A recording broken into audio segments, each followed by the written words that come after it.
Every day there is a forgetting, and every moment there is the possibility of remembering. Remembering who you truly are, awakening to your body, to the inner world and experience of being alive. Here is where you find the beauty, the joy. Here is where you free your soma. Hello, everybody, and welcome to Free Your Soma, Stories of Somatic Awakening and How to Live from the Inside Out. I'm here today with Javant from Healthy Vegan Eating, which you can view and see his amazing recipes on Instagram. He's on TikTok, and he has a YouTube channel that he's also going to start creating a cooking show on YouTube, which is really exciting. He's here to share about his experience healing his body through food over, the last few years. I don't know, you can tell me how long you've been doing this over the course of, your life that you've been doing this, and a little bit about how and why you became so passionate about sharing these tools with others. So welcome, Javant. I'm so excited to talk to you today. Thank you. Thank you. Very excited to talk with you also. Yeah.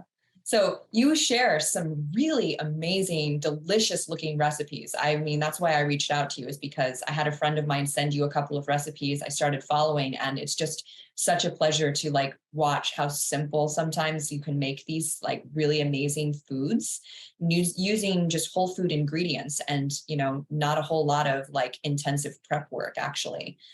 So yeah, maybe you can tell us a little bit about, have you always loved cooking, or is this kind of a newer passion of yours? Well, I mean, it's a newer passion. I would say that I've always liked cooking and been in the kitchen. I didn't have to do it a lot when I was young. Obviously, mom was cooking everything, and so I wasn't ever the cook in the house necessarily. But once I started eating healthy vegan, the style that I do now, where a lot of people aren't versed in that kind of cooking, so kind of out of necessity, I had to figure it out myself, and that's what I did. And then I became passionate about it once I saw, wow, this really tastes good. It's really healthy. And it just, it snowballed. And so now I absolutely love being in the kitchen, very passionate about it. This is my favorite thing, probably. Awesome. Yeah. I mean, that's a perfect example of even if we didn't grow up in a household where that was the thing we were doing, you can always develop those skills at any time in your life. You can start developing and learning how to do something new, like a whole new way of cooking. That's awesome. Yeah. What got you into healthy vegan eating? And maybe you can, well, first, before we go into that, maybe you can define for us, people are probably aware of what vegan is, but what does it mean to be a healthy vegan versus some other kind of vegan? Well, I use that phrase, healthy vegan eating, because a lot of people think that just by becoming vegan, that you automatically are going to be healthier just by eliminating animal products.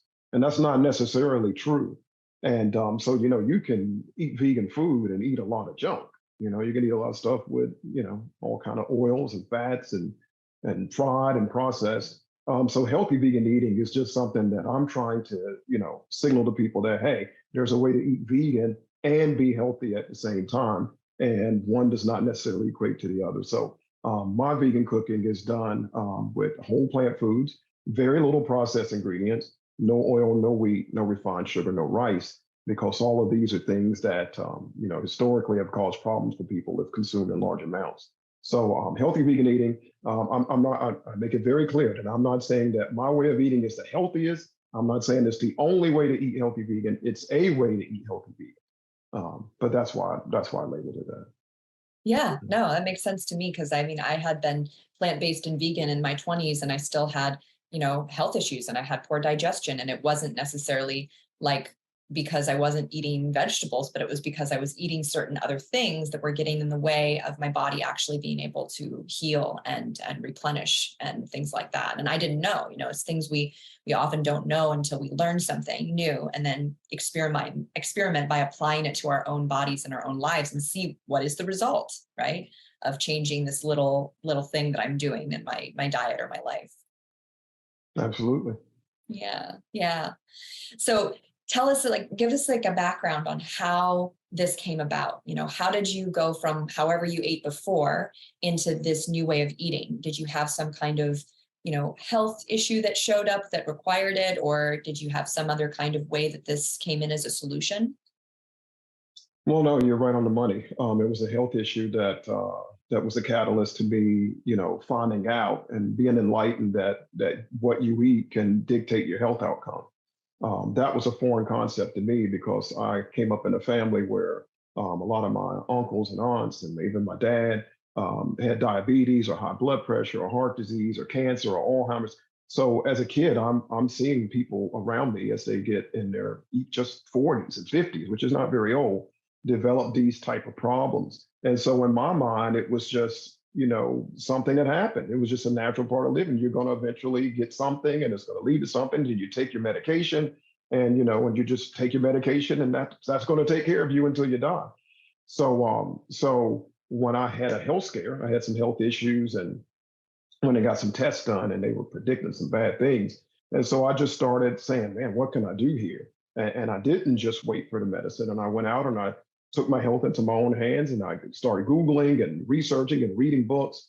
And it was a very, incremental thing for me. It wasn't overnight that I became vegan. It wasn't overnight that I became healthy vegan, oil-free, wheat-free, refined sugar-free. It was very progressive, very slow. But the catalyst was definitely my mortality and fearing, if I don't change something, I'm in trouble. I'm in big trouble.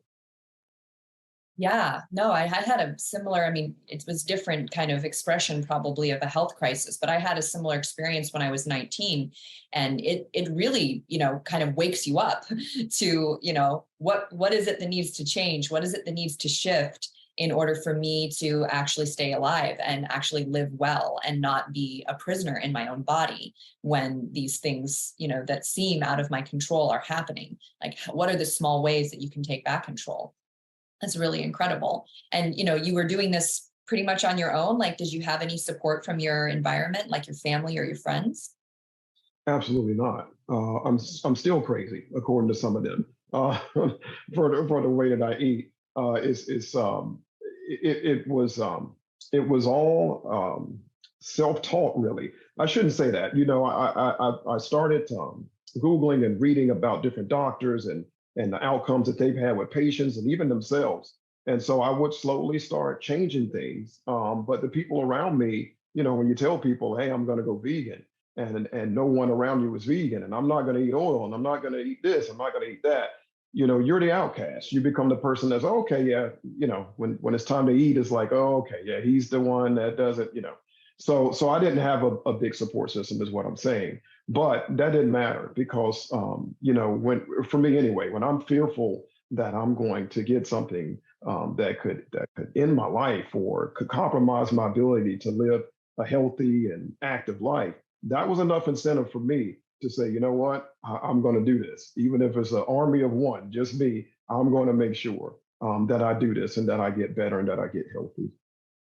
Oh, that's incredible. That's so inspiring because I know that a lot of people, it can be a really social thing why they don't make changes. They don't think it's going to be accepted by their family, their friends. They're, maybe even going to run into like literal argument and opposition with their spouse or, with their children. And, being able to do the thing that's going to help you anyway, even with those, that lack of support or those challenges, it's a real strength of character that you get to rise into when you make that decision and you just keep moving in that direction. And as you said before, it's not like it just happened overnight. I'm sure this was a gradual shift where you were making like little changes over time, but in the direction of where you knew you needed to be in order for your health to recover. And that's also such an important message for people to understand because we live in this diet culture where people are making sudden dramatic shifts in how they eat, in order to lose that 10 pounds or something, right? Or, because they get scared about their health, but then they're doing it too fast. It's too shocking to their system. And it's also like too much shock to them psychologically. And they just don't end up sticking with these things. And that's what I guess we call yo-yo dieting, right? So, the methods that you're sharing, it's like if somebody's looking at your videos, it's like great ideas. And that's like a direction that they are inspired to go in. But it's not like that they have to do it all right away. They don't have to eat exactly how you do overnight in order to start getting the health benefits, right? Absolutely, I think that's an important point because one thing I try to do with my page is I try to really offer a variety of different types of foods. So, I have a video where I made Reese's cup, peanut butter cups. When you think healthy vegan, you're not thinking Reese's peanut butter cups. But what I want to acknowledge and always be mindful of is that people are in different places. And some people are eating a lot of meat and eating a lot of sugar. And the idea of going vegan is just so daunting to them because they can't see how, well, I can't have this, I can't have that, I can't have this. So my niche is showing people that no, you can still eat a healthier version of the things that you eat now that you're fearing giving up, and it tastes even better and it's good for you. So whether it's a burger or lasagna or a cake or a pie or a Reese's cup, you can make it with a little, creativity. You can make healthier versions of those things. Now, for people who have already dismissed the animal products and maybe aren't even eating sugar, not even eating oil, I've got lots of recipes for them too. And you can take it to another level, the salads, the hummuses, the bowls, and all those kind of things. So I'm really trying to offer something for everyone. So no matter what stage you are, at what point you are on your journey, there's something on my page that you can relate to and say, hey, I could start there. I could start with Reese's cups. Yeah, totally, totally. Like it's a little bit of like a gateway into a new way of eating, and then of course experiencing your body. So maybe you can tell us a little bit about that. Like as you started to make these shifts and did your health problems start getting better? Like how was that process for you? Like how did you start feeling better and how long did it really take you to kind of overcome the things you had been facing?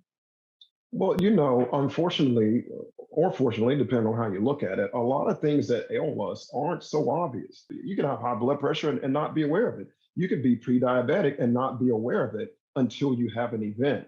And so what I'm saying to you is I didn't feel that awful. I mean, I felt okay. But then I go to the doctor and they tell me, no, you're not quite so okay. You are pre-diabetic and your blood pressure is elevated and you do have this ailment. So for me, it wasn't like I was feeling bad and I got to feel better. It's just like, wow, these things are going on beneath the surface. And before they overwhelm me, I want to do something about it.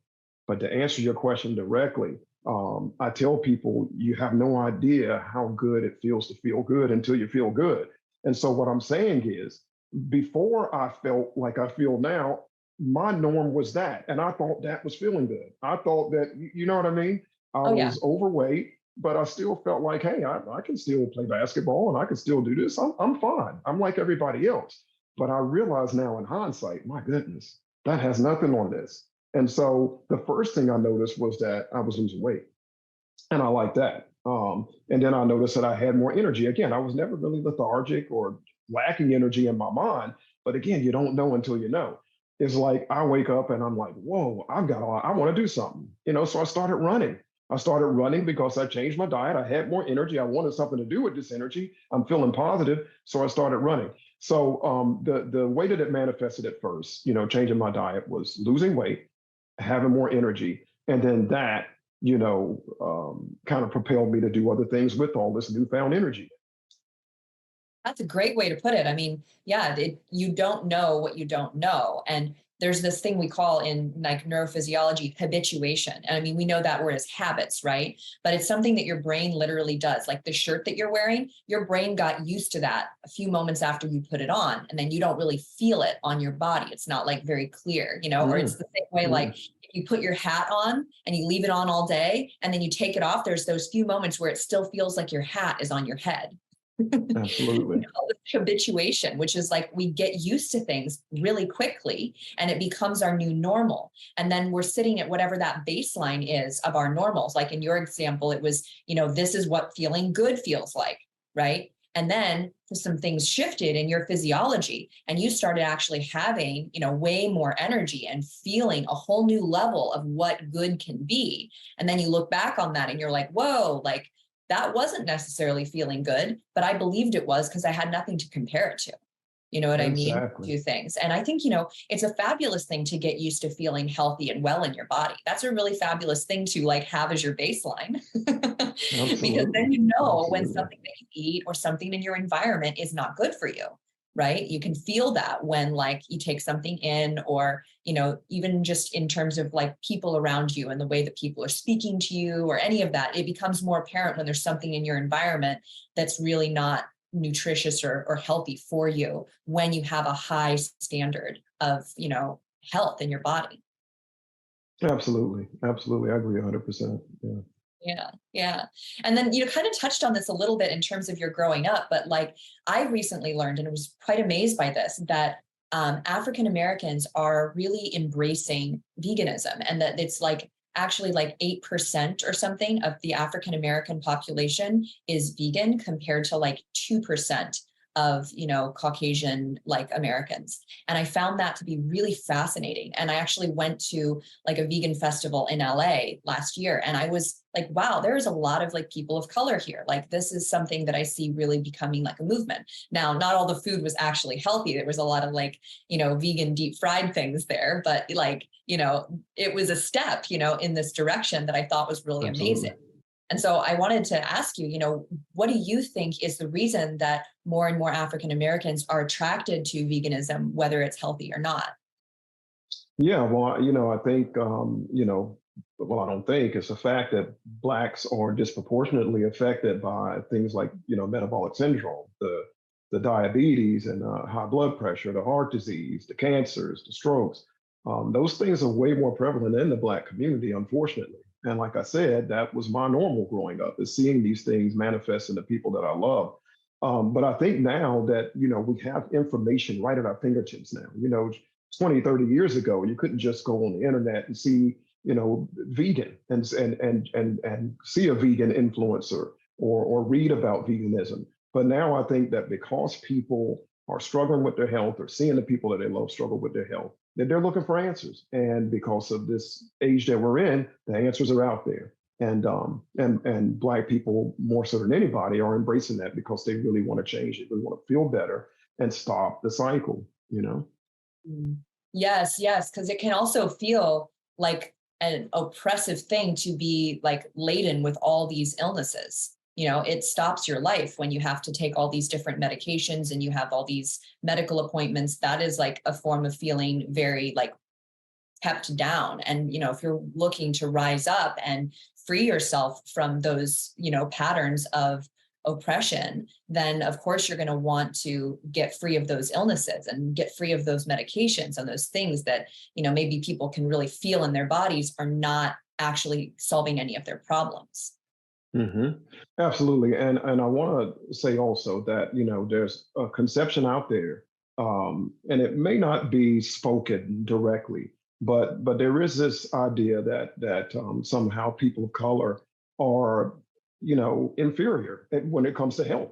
When it comes to health, and that Black people are more prone to these things that I named, the diabetes and high blood pressure, blah blah. Now, statistically, yes, percentage-wise, Blacks are afflicted with these things more so than other cultures, but it is directly related to what is eaten. After the Civil War, when Blacks were freed and had their own farms and their own land, there were more Black centenarians than any other culture in America. So, but that's when we were growing our own food, right? And we weren't eating the junk. And so I'm just saying to anyone out there, any person of color out there that's thinking, well, maybe I'm just destined to have these things because that's what happened to my mother and my grandmother, my aunt and my uncle, which is a situation I was in. I'm telling you that it's not because of your skin color that you're suffering from these things or people you love are suffering from these things. It's directly related to what you eat, along with exercise, stress, and other things, but primarily to what you eat. And I found that out the hard way. But I'm so glad I did. And now I'm trying to share that message with as many people as I can. Yeah, yeah. I mean, and then there may also be like a component to it where, the foods and the things that we eat in this culture, like while they're very problematic, they're also not things that would ever be found in like, say, African diet. Like for example, I'm part Japanese, and Japanese people tend to have issues with cholesterol. And it's because if you look at their generations upon generations of culture, most of them were not eating a high volume of cholesterol. Most of their, if they were getting any cholesterol, was coming from fish. You know what I mean? And they weren't eating a lot of it. They were eating it as part of a wider variety of different foods. And so their bodies don't actually process high volumes of cholesterol that well compared to, say, someone who, is from a genetic background where there was a lot of dairy consumption, right? And then, they do studies about that, like that Northern Europeans have, are the ability to digest lactose better than like most of the other, kind of genetic populations on Earth. And that, most of us don't really process that well, and it can lead to all kinds of health issues.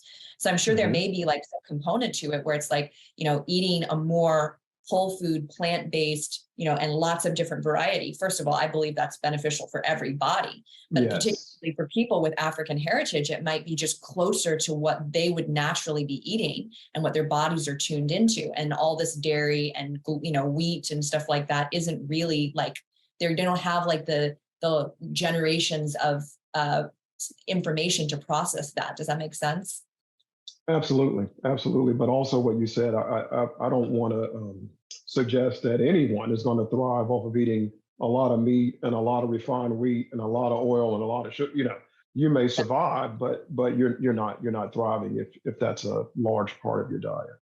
Yeah, I mean, I would agree. I mean, I have like, Japanese and European heritage, and I don't really see any of my European relatives doing too well with a lot of that stuff either. So, so you're Right. spot on about that. Yeah, and then when we're talking about getting into this way of eating and this way of preparing food, what would you say to people who are like, oh, but I want it to be easier. I want to be able to just go to a restaurant. I want to be able to just, get like a packaged food. If you're talking to someone who's got that kind of mindset, what are the things that you do to make this kind of easier? What were the things you did personally before you started feeling like this love of cooking? What were the things that were like useful to start like, shifting that mindset from quick, convenient, and easy to like what's actually going to serve your body?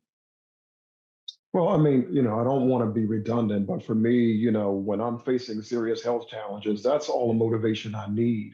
Mm. And so I tell people all the time, I mean, even if you're going to eat packaged stuff or eat in restaurants, there's still tiers, right? There's still places that are better than others and healthier than others. There's packaged food that's healthier than other packaged food. But ultimately, I would want to shepherd people to a whole plant-based diet. But I always say to anyone, there are two things you have to have, really. You got to have the want to, and you got to have the know how, right? I can supply the know how through my page and through talks, because I do talks on my page too about different things, health related subjects. But if you don't have the want to, the rest of it doesn't matter. It really doesn't. So for those who go, oh, it's too hard, it's too difficult. Okay, that's fine. Well, when you feel that it's not, we can have a conversation and I can help you. But until you are willing to commit to this, until you want it for you, I can't force it on you. But once you want it, I'm here and I will never give up. I will do everything I can to help facilitate you. And to listen, I want to be clear that I don't want to be hypocritical here. It took a health scare for me to do it. You know, I knew that what I was eating wasn't the healthiest. I didn't know to what degree it was doing the things it was doing to me. But I knew I could eat healthier, but I had no interest in that. I just wanted to eat what tastes good and what was easy and what was convenient, right? And what I could, socialize with. That's all that mattered. But again, for me, when I got those diagnoses, that these things are coming, that's serious. And so for me, I had to want to at that point. I just had to figure out the know-how. Now that I have that know-how, my gift back to anyone who was in the situation I was in or who just wants to improve their diet to whatever degree, my gift to you is that I have created a resource that I wish that I would have had when I was trying to figure out what to eat and more importantly, how to prepare it. You bring the want to, I'm going to give you the know-how. I love that. That's really great. And you're right. There's no convincing anybody. That's something, there's this stereotype about vegans that they're, preachy or something, or that they're trying to convert everybody into being a vegan. And, my way of experiencing, veganism and plant-based has always been very voluntary, like it's like only if people are interested in talking about it, am I going to talk about it with them? You know what I mean? And other than that, like, it's completely up to them what they put in their mouths. And like, I don't have like, first of all, any control about that. And then what's the point of like judging that? Like, it's not my life. So it's, you know what I mean? It's okay for them to be like doing what they're doing, as long as they're feeling that that's the direction they want to go. And if somebody's confused about that or doesn't feel like that's a direction, then of course, like someone like you or I is happy to have that conversation. But I love what you just shared about, having the know-how is the next step when you have the will. The will has to come first. And if it's not there, then you kind of just get to wait and see what happens, right? Absolutely. Absolutely. Yeah. So tell us a bit about like, I mean, I feel like you practically already have a cooking show with what you do on YouTube, because you have these really like easily, I don't know, viewable, I guess I would say, like they're really nice to look at, like clipped recipes where you're talking over with the voiceover. What would be happening on the YouTube channel that would like kind of expand on that? I'm assuming like something a little more in depth. Yeah, well, I thought that what I'm doing on Instagram would suffice, but I've had a lot of people say, "Hey, I would love to see longer videos. Have you thought about doing a cooking show?" And a lot of people say, "You ought to be on the Food Network. You ought to have a cooking show." So, it started to resonate with me after I heard it lots and lots of times, and I started to ask myself, "What could I do to expand on what I'm doing here?" And so I conceptualize it, and what I want to do is just give more of the facts of why I'm using a certain ingredient over another ingredient. And then people will say, well, how do you keep it from sticking? Mine always sticks. So while I'm cooking, I can give those little tips about how to, because, I don't cook with oil and I'm cooking in cast iron. And most people say, well, I can't cook in cast iron and it not stick. But you can. You absolutely can. And so I'm able to fill in while I'm cooking with tips about why I choose certain products, why I choose certain things, and even give their nutritional benefits. So if I'm cooking something, I'm talking about mushrooms, I can talk about why mushrooms are so incredibly healthy for us. So it just allows me to elaborate and fill in some of the blanks for people as to why I choose the products that I choose and how I prepare them. Because no oil, no wheat, no refined sugar, no rice, all plant food, that's intimidating to a lot of people. It just doesn't seem feasible. Like I just can't, how am I going to do that? So rather than just give them the Instagram clip, which people appreciate, and there's a place for that, this will be a new context where I can take the time and just really explain what I'm doing, my approach, and how it works. That's so fantastic. I'm definitely going to check that out. And it sounds like an incredible resource for people who are really, want the know-how, and you have such a lot of that. And, you're right. I stopped cooking with oil, like about 2 years ago now. And there was a learning curve to figuring out how to bake. There was a learning curve to figure out how to keep things from sticking, and just how to, I guess, taste food that wasn't oily, which was kind of like a new territory for me, because I had always been into vegetables, and I had been vegan, but I had been smothering everything in salt and oil and, sometimes maple syrup or whatever, where there was like a lot of this very strong flavor. And when you start like taking some of that away, when you start either using no oil or you start, cutting out like sugar and salt, you get to actually recondition your mouth to taste things differently. And you taste new flavors that you didn't taste before, because all you were tasting was salty and oily. Right. And I see you nodding your head because you know what I'm talking about. Like there's a reconditioning that we're going through with food. And that is it's kind of like a little hill that you kind of got to get over in the beginning when you're used to a certain type of style of cooking or eating. Would you say a little bit about that, how that was for you, kind of getting over that and readjusting your taste? Absolutely, and that's definitely a Dr. Furman concept. In fact, he did a study on hunger and taste. And one thing that he said when I was early in my journey here is that if you give it time, your taste buds will recalibrate, and you will get used to the foods and enjoy them more than the foods that you enjoyed before. And when he said that, everything he said had been spot on. But that's the one where I've said, "There's no way I'm going to love salad. There's no way I'm going to love." I didn't like nuts and seeds. I'm like, how is this going to happen? I can't see it happening. And it's not quick. I mean, I think he says it typically takes about 6 months to a year before you can totally feel like it, embrace the new food and the new taste and new flavors. But it does happen. And I can tell you now, without the oil, without the wheat, without the refined sugar, I enjoy the food more now than I did then. but I just couldn't see it. I just couldn't see it. And that's the thing, Amy, is that like, um, if people would just give it a try, and when I say it, I mean eating healthy, eating this way, it sounds like you would never be able to adjust, but your taste buds do adjust, your mentality adjusts, and then the feeling that you'll get from eating this way will definitely be a motivating factor to keep doing it. It really will. Yeah, yeah. It takes that time, and then 6 months to a year. I think it happens a little bit quicker for me because I'd already been kind of in this direction, but I can definitely see for someone like my dad, it's taking him quite a bit of time to like adjust to things. And for a lot of people, including myself, I think, and maybe you can say something about this, 'cause, uh, you know, there's degrees, these layers that you kind of talked about before of like we're working towards this kind of, I don't know, the way with Dr. Joel Furman stuff, it feels like towards this excellence and perfection of like what he offers, right? And what's possible for our bodies. But like the road to get there isn't like a perfectly straight line, right? And we go through these kind of little dips and valleys, and we learn things along the way, and we have experiences that, shift how we were doing something a little bit, and I've stopped seeing any of it as like a regression, like if I go and end up eating something that doesn't agree with my body, because I personally am kind of sensitive and I can notice right away, or something that's unhealthy or whatever. It's like, okay, that I had that experience, but now I can eat something different. I can choose something different next time, and I can kind of keep moving in that direction that I was going. So in regards to this about like making those shifts, the biggest one for me has been salt. And I think for other people, it might be like sugar, for someone else, it might literally be like wheat, like we all have these different things that we're attracted to for different reasons, like, what do you think, which one of these things, the wheat, the sugar, refined sugar, the oil, what was like the hardest one for you to like wrestle with and find a way to like transform your relationship to it? Well, early on, that's easy. Well, wow. I guess it's not easy because I'm going to name them all. But it was cheese, it was bread, and it was sugar.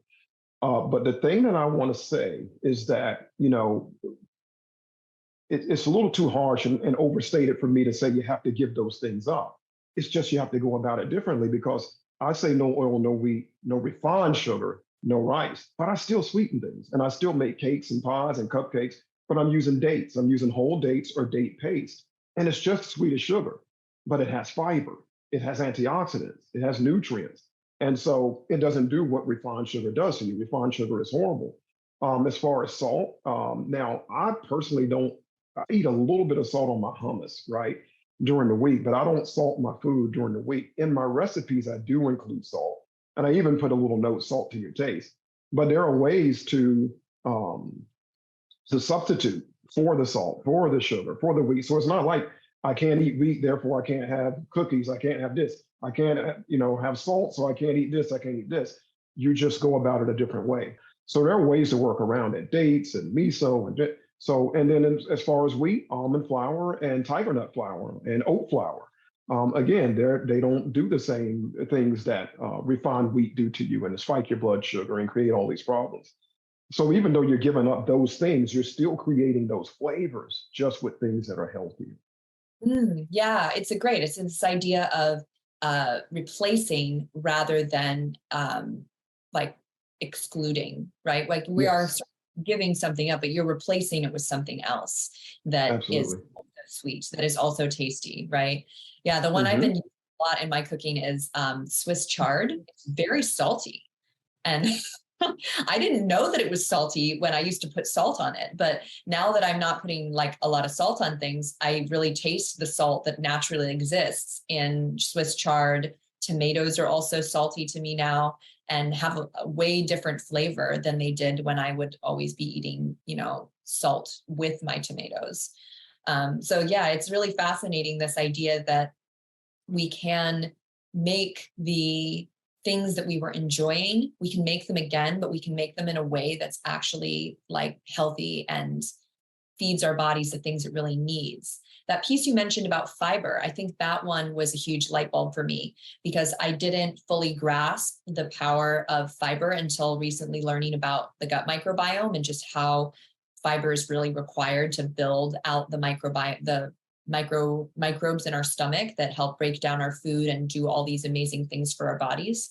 And so when you're drinking, say, even just juice, like I used to be really into like juicing, right?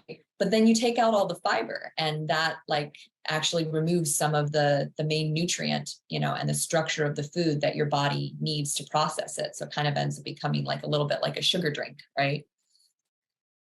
Well, it can. There's still benefit though. I think to juicing. I juice a little myself. But I'm someone who eats a lot of fiber anyway. So it's not like, if I juice, it means that I'm not going to eat those plants. I'm still going to have the salad and the beans and the nuts and the seeds and the mud. I'm still going to have those things. But juicing has its place also, and depending on where you are as far as insulin resistance goes, if you're not in bad shape with your insulin resistance, or pre-diabetic, or have diabetes already, then the sugars aren't as harmful as someone who is struggling with any of those issues.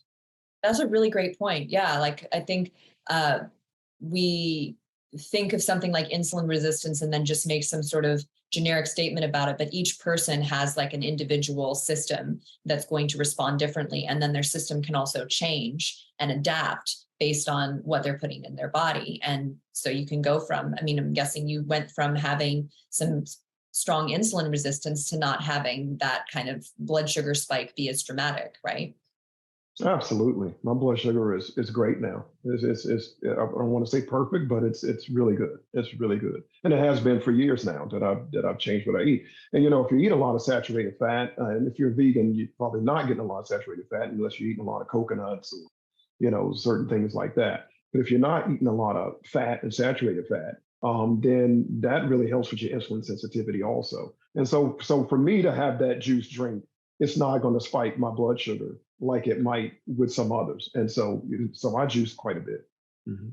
It's been so absolutely amazing talking to you. And where do you see kind of, I mean, well, first of all, I actually want to backtrack slightly. How long have you been doing this? Like, when did this start for you? If we can kind of get a timeline. Well, like I said, I follow the facts. So I didn't wake up one day and say, I'm going to be vegan with no oil, no wheat, no refined sugar, no rice. They happen, at different stages. How long have I been eating like this? I would say like this maybe 2 years, maybe 2 years, because I held on to the fish for quite a while too, because I felt like I needed the iodine, I needed the omegas, but now I supplement for those things. But even when I ate the fish, I was 95% whole, plant foods, unprocessed. But I'm always evolving too. I find out different facts, and I might switch something. There's nothing drastic. I mean, I'm pretty much where I want to be, but I make tweaks here and there as I find out new things and go, oh, black cumin seeds do all this. Let me add those to my diet. So it's ever evolving, and that's how I like it. That's awesome. That's so incredible. Yeah. And then with regards to, deciding to let go of the fish, what was the motivation for that? Well, again, I wanted to be vegan I just felt like it was the best thing. Look, this is something I like to talk about, if you don't mind, real quick.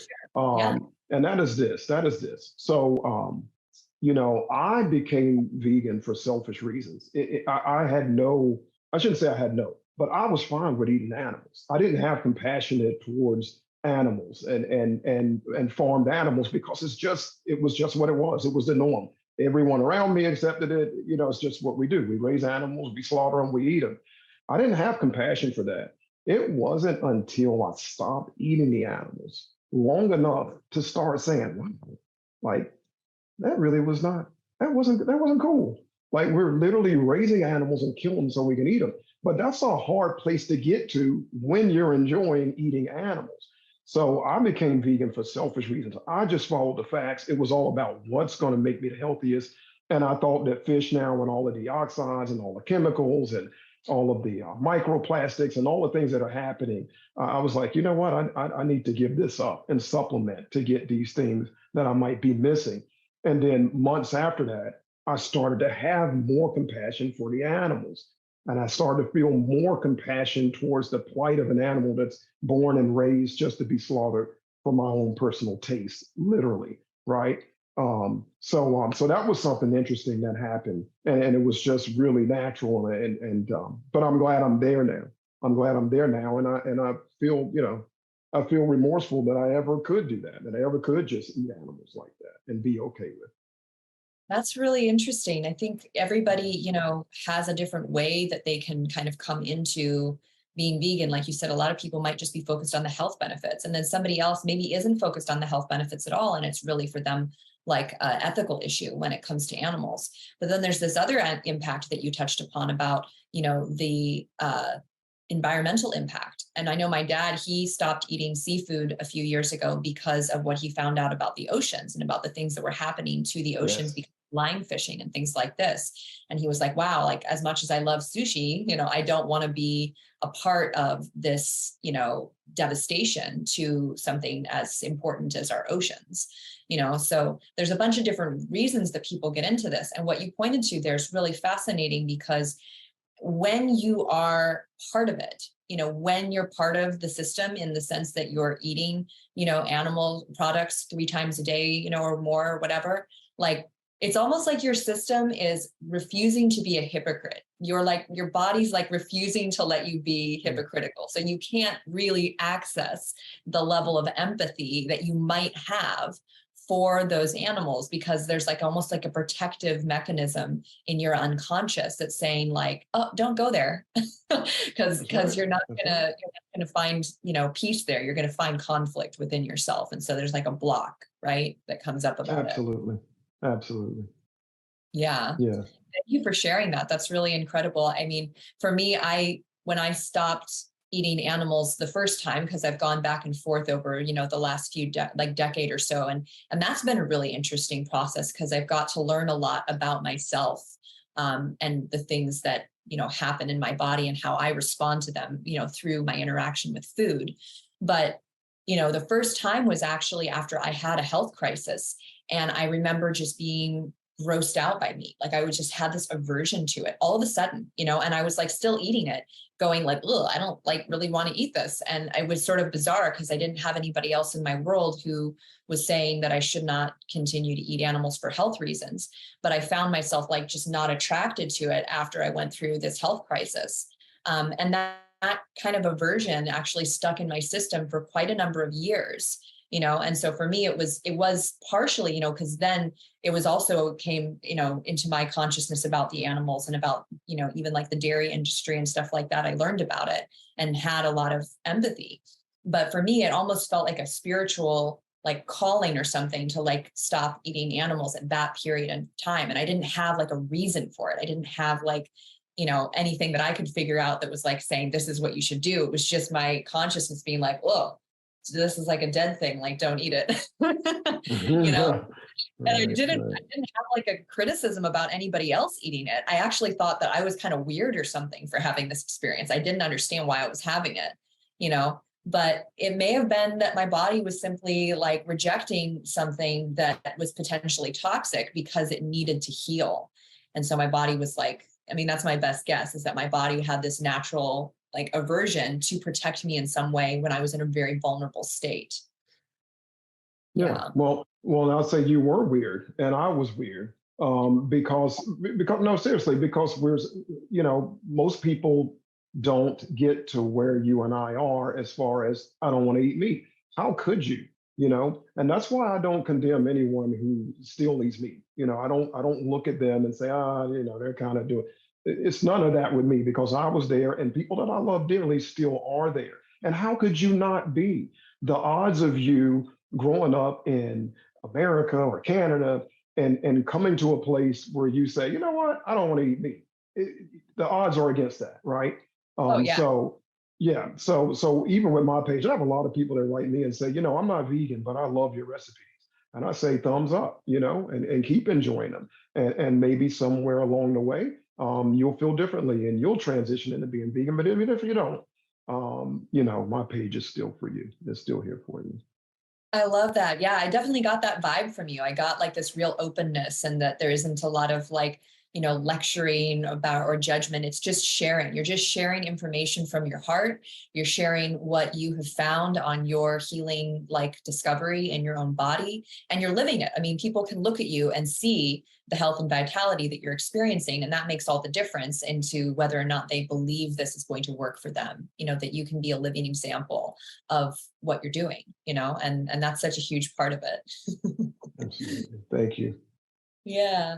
And the thing you said just a moment ago, I think is kind of amazing, because we are born into whatever diet like we're born into, whatever culture we're born into. We're just indoctrinated, like we're fed whatever we're fed.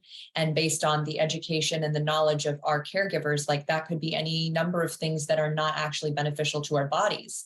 And so there's this process of kind of, I guess you could say, like coming to terms with that conditioning and how it's showing up in our bodies, whether that's in the form of a health crisis, or someone having a lot of weight problems, or physical pain, inflammation in their body, and kind of recognizing like, oh, these things that I, have these positive memories around from my childhood, they might not actually be things that like are helping me to grow and develop as a person. Maybe they never really were.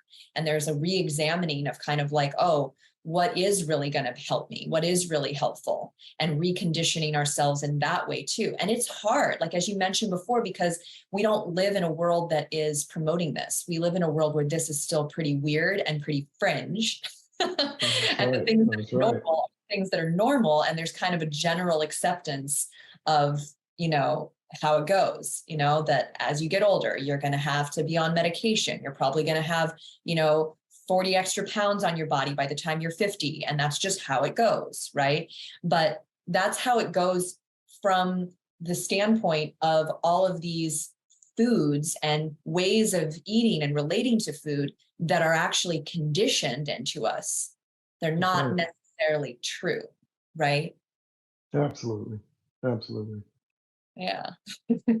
So when we start getting that, like, I don't know, examining that dynamic, that's where we can find freedom. That's where we can actually break from the conditioning and choose something unique and different and weird that like actually suits our bodies, that actually suits our lives, right? That's a big part of what I advocate for people is you got to find what works for you. And that's going to be different than what works for me. But if we're all kind of looking for this health and vitality and this way of healing in our bodies, like, we get to experiment, we get to figure that out together, and we get to be on this journey. So thank you for being on this journey with me, Javant. Absolutely. Absolutely. And you totally impressed me with how thoughtful and how knowledgeable you are with just with health and the idea of eating well. Mhm. Yeah, thank you. Thank you. It's been a long journey. Oh, I was going to say something more, and I wondered if you had an opinion about this or an idea. What I've kind of realized with my journey with animal products, especially when it came to like dairy and high volumes of saturated animal fat, I noticed that during times in my life where I was like particularly under intense levels of stress, I would start craving those things again. Like I would start craving like high volumes of saturated fat. And I started developing this hypothesis that it's maybe some kind of biological thing where we get like this deep, like primal signal from those kind of foods that like we're safe when we eat them. Because if you think about it, like eating a lot of saturated fat is like, that means I'm going to survive a hard winter. You know what I mean? That means if there's like a famine, like I'm not going to like starve to death. So there's some kind of like mechanism of like safety that represents in my body. But then it kind of backfires because the more that you eat of it, you start having insulin resistance, you start having like heart, issues, and you start having blockages, and all those things actually send signals to your body that you're not safe. Right. Mm-hmm. So it's kind of this, it seems like a solution in the moment, but it's long-term, not really that much of a solution to the issue of, personal feelings of safety. Right. But yeah, I was just curious if you like had any experience with that yourself of like, times where you feel like maybe stress impacted like your food choices or things like that. Not necessarily stress, but I think like everyone, it's amazing how much we commune around food, right? Christmas, Thanksgiving, and happy events. So what still happens to me now is if I'm anticipating something I'm really excited about, an event, I'm going to my, mothers and people are going to be there or whatever, or just something that I accomplish, a personal goal that I accomplish. My immediate thought is, okay, time to celebrate, and I think I want something sweet. And that still happens to me now. I'm like, oh man, this is great. I'm so happy. You know what? I want something sweet. It's just going to make it, just top it off and make.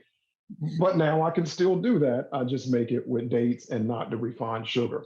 But that's the only thing that I had where I feel a certain, something that's connected to me, like, oh, I'm craving this or I'm craving that, or I feel like I need this or I feel like I need that. But that's more related, excuse me, just to being conditioned that, hey, you celebrate. And how do you celebrate? Get a piece of pie, get a piece of cake, get a piece of this. So I still have that, kind of just natural reaction to things like that. Yeah, yeah, that's a Hmm. great parallel to what I'm talking about, but kind of on the bright side. Yeah, I love there you go. Yeah, yeah, because yeah, I mean, what do we get like when we're kids, and it's a holiday? We get candy. What do we get on exactly. get cake? If something good's happening, we get a treat. And so that's totally a way that we're entrained into that, kind of reminds me of like a little, dog that's like, okay, I sat down. Are you going to give me a biscuit That's now? right. That's right. Yeah, exactly. And Exactly. it's actually really sweet when you think about it. It doesn't, we don't have to like judge ourselves for that or anything. It's actually like kind of a, it's kind of a nice thing to have something to celebrate and something to enjoy and be able to connect with food in that way. Right. Sure, sure. And with my recipes, you can do it and know that you're still not compromising, your health short term or in the immediate. So yeah. Yeah. Oh man, you have some really great pie recipes for anybody who likes pie, who's listening. You should Mm. definitely check out. He's got a pie crust that I haven't tried yet, but it looks amazing. And then all kinds of different fillings. You really do serve it up on your dessert menu. I can tell that that's a passion of yours, something sweet, something And that's celebratory. what people like. And that's what people like. People like to know I don't have to give up these things. Okay, then Mhm. I'm willing to do those other things too. Right. Yeah. Yeah, Mhm. perfect. Very well said. Well, it's been absolutely amazing to talk with you and, share and hear a bit about like your journey and your ethos and what you're really sharing with people. And what do you kind of see this, where do you see this going? I mean, obviously I would love to see you on the Food Network, but do you Right. plan on like a cookbook? Do you plan on publishing things like that? Yeah, well, I kind of just follow what's being requested, and so I didn't know where I was going. I just knew I wanted to share healthy recipes and help people, and create something that I wish I would have had a place to go that kind of guides me on how to make these foods. But people are asking for the cookbook. That takes a little more time. You got to get a publisher. You got to write it. It's a process. They asked for the cooking show. I'm doing that. But my ultimate goal is to have what I call a healthy vegan haven where I'll Mhm. like buy a piece of property, have a house and some apartments, and have people come in and learn how to make these recipes, and learn how to make healthy food. Like that would be the ultimate for me. But in the meantime, I'm just going wherever people lead me. If they say they want this, and I'm trying to accomplish that. And so the cooking show is next. Um, Online cooking lessons, that's been requested a lot. So I'm working on those too. And then the cookbook. Those are the three things that I'm focused on right now. That's great. Yeah. Cause if you have like a class, if you actually have like, people signed up and enrolled, then you got that real time interaction where they're able to ask you Yes. what's on their mind. Yes. Right. And then get your feedback about that. They can, be doing it along with you and let you know, like, hey, this didn't work for me right now. What do I do? That would be really valuable. Exactly. Exactly. Because so many people are intimidated by it. They say, well, I can't do that. You make it look so easy, but I can't do that. I wish you could teach me. Can you come cook for me? And so this is kind of my response to that. And I hope to have those going by the summer, but by the summer for sure. Yeah, the That's cooking lessons. Yeah. Yes, Mhm. and your haven. I love that idea of a haven, kind of like a place where people can go to get some community around this because like you did it alone and I've done it alone many times, but doing alone is really hard for some people. Some people really need that encouragement, that community, that support. Absolutely. It's great that they can find it online, with you and, with resources and things like that. And then there's also this really awesome opportunity to do something in person, which is even more impactful, I think, Yes. when people Yes. get to actually be, in the presence of others and feel that sense of belonging. Absolutely. Awesome. Oh, well, it's so great to get to talk with you. Thank you for coming on the show. And I hope we can catch up again at a later point and kind of see where things are at for you, because I just would love to stay in contact and know about all the wonderful things that you're up to. So that would be great. And thank you so much for having me on. I enjoyed it. It was great, great interview. Yeah, tell everybody real quick before we go, like just what your Instagram handle is, and where they, if it's different, is it the same through TikTok and YouTube? Yeah, all platforms is the same at Healthy Vegan Eating, and that's on TikTok, on YouTube, on Facebook, and on Instagram. And that's my email. So if you want to email me, you can do that too. So Healthy Vegan Eating, that's me. Wonderful. Thank you, Javant. Okay, thank you.